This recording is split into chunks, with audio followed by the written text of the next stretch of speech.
Visitador de navios.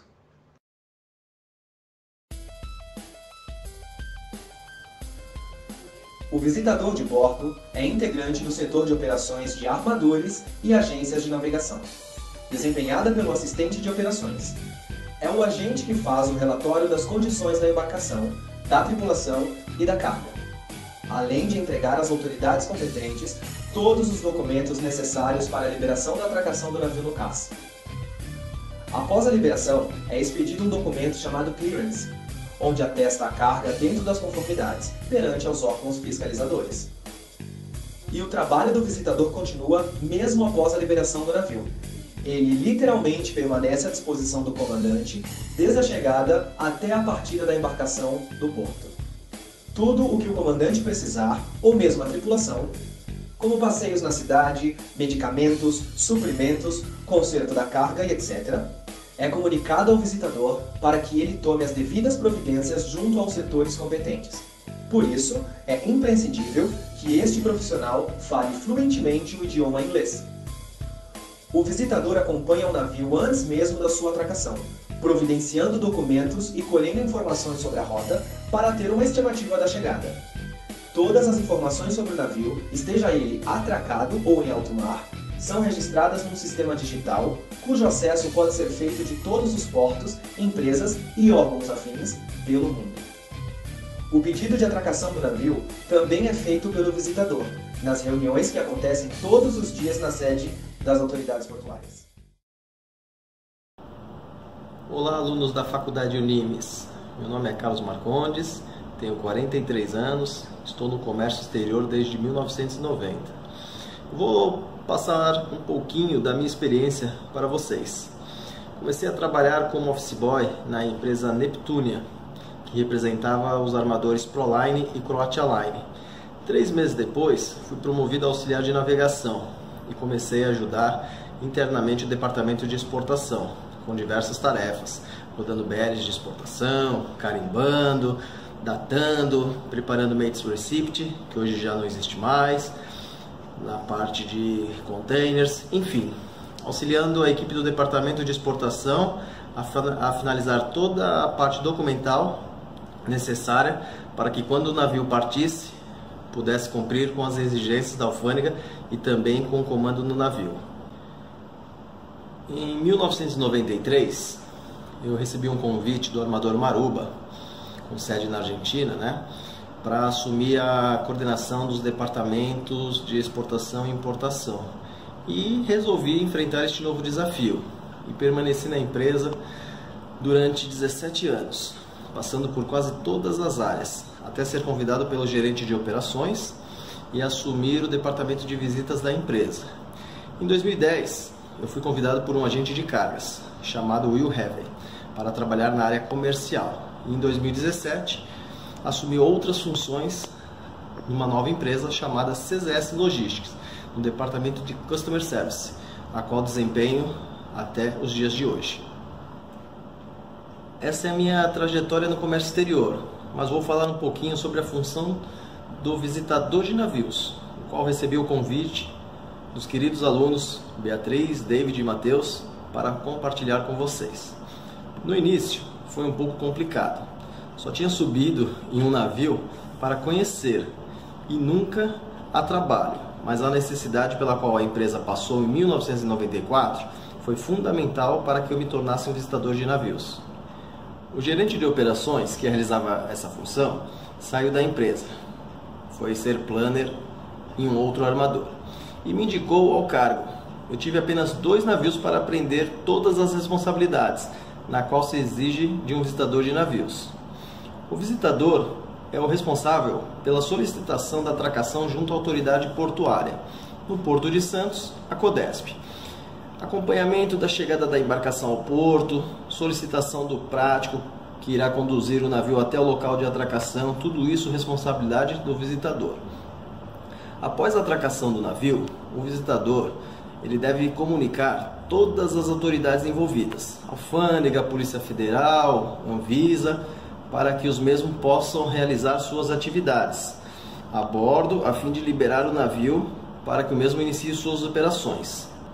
Em alguns casos, quando as autoridades não vão a bordo, eles solicitam ao visitador que leve na repartição os documentos necessários para a liberação do navio. Mesmo após cumprir todas as necessidades e o navio já ter iniciado as operações de descarga e embarque, o trabalho do visitador permanece. Ficamos à disposição do comando do navio para o que for necessário. Em muitos casos, precisamos acompanhar um tripulante ao médico, solicitar suprimentos para o navio, tais como combustível, comida, água, reparo, tudo que o comando do navio precisar, temos que ficar à disposição. Com a aproximação do fim da operação do navio, temos que solicitar às autoridades a liberação de saída do navio, para que o mesmo possa atracar no próximo porto, sem gerar multas e outras penalidades. Dada a autorização pelas autoridades para a partida do navio, novamente solicitamos a presença do prático a bordo para que ele possa manobrar o navio e entregar na barra ao comandante do navio para que o mesmo siga a sua viagem. O IPI utilizado é o capacete e bota. São fundamentais para o visitador de navios. Eu estava na alfândega fazendo a liberação do navio, como eu havia falado, né? Às vezes a alfândega não vai a bordo, então eu me desloquei à alfândega. E quando eu cheguei lá, já tinha iniciado o trâmite e o operador portuário me ligou, pedindo para mim retornar urgente ao navio. Tinha acontecido um acidente, que veio a ser um óbito, né? A pessoa foi atingida por um cabo de aço que se soltou e foi uma situação assim realmente que eu não tinha passado, né?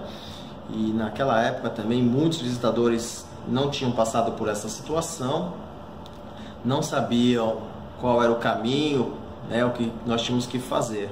Enfim, com calma, paciência, foi tudo resolvido, foram informadas as pessoas que deveriam ser, mas foi um acontecimento assim que até hoje, quando eu me lembro que eu fui um visitador, foi muito triste.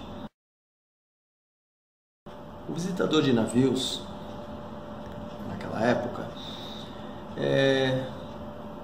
tinha uns que eram valorizados, né?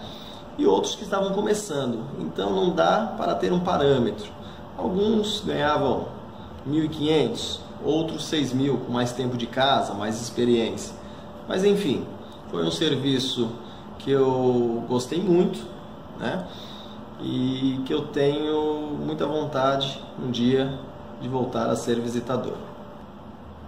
Eu espero ter esclarecido um pouquinho para vocês. Claro que foi um resumo, né? Na prática é um pouco diferente, mas espero que vocês tenham gostado.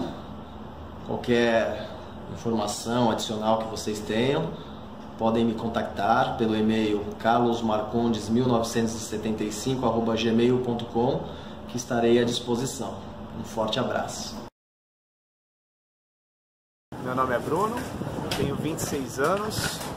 Primeiramente, eu comecei numa empresa de transporte, onde a gente realizava transporte dos tripulantes de navios. Quando eu vi a função, né, me interessei e fiz de tudo para que eu conseguisse entrar na área e consegui. Em 2012 eu fui chamado para trabalhar na Agência Marítima Orion, onde fiquei apenas 6 meses porque pintou uma oportunidade melhor na CMA-CGM, uma empresa maior, e eu decidi realmente ir. Fui. Fiquei lá cerca quase 2 anos e mudei para Hamburg Süd e fiquei lá até abril desse ano. Fiquei 3 anos e 7 meses, mais ou menos. E agora, com essa fusão, né, com a compra da Maersk, já vai fazer um mês que eu estou na Maersk como visitador de navio também. Preparar todas as formalidades antes da atracação do navio, perante as autoridades, os órgãos responsáveis para que isso aconteça. Dentre eles o CODESP, a Companhia Docas, Polícia Federal, a Alfândega, Anvisa e Capitania dos Portos. Feito isso, está tudo liberado para o navio atracar, marca a praticagem para o terminal correto, do lado de atracação, se é de bombordo ou boreste correta, para que seja feita a operação de carga. Chegando o navio atracando, a gente está lá, a gente vai a bordo, solicita toda a documentação necessária para o comandante e aí sim ele está autorizado a operar no porto. Basicamente é a lista de tripulação que está a bordo, se houver troca, a lista dos tripulantes que embarcaram, lista dos últimos 30 portos que o navio passou, declaração de saúde, declaração de pertences dos tripulantes, o que eles têm a bordo. A partir disso, que ele me entregou todos esses documentos, aí eu vou e pego os documentos de carga perigosa, os documentos de carga IMO, de carga refrigerada, entrego ao imediato do navio. A partir da checagem do imediato, se tiver tudo certo, não falta nada, ele autoriza o início da operação de carga. Aí sim, o navio está operando no Porto de Santos. Depende de cada terminal. Nos que eu vou, que são os de container, apenas capacete, refletivo e bota de segurança. Só isso, nada mais. Risco com certeza a gente tem. E é por isso que é solicitado que a gente use os equipamentos de segurança. Uma vez aconteceu em nosso navio mesmo, por sorte a comandante, que era uma comandante mulher, ela estava com todos os equipamentos de segurança, por sorte,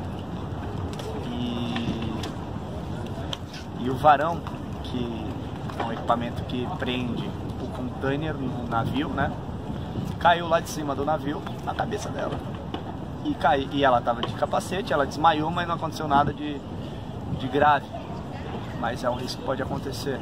Tem a castanha que prende o container, de repente escapar de cima do navio e cair na nossa cabeça ou na gente mesmo. É um risco que a gente corre. Cair da escada, mas a gente faz tudo com segurança para que saia ileso e vá para casa bem.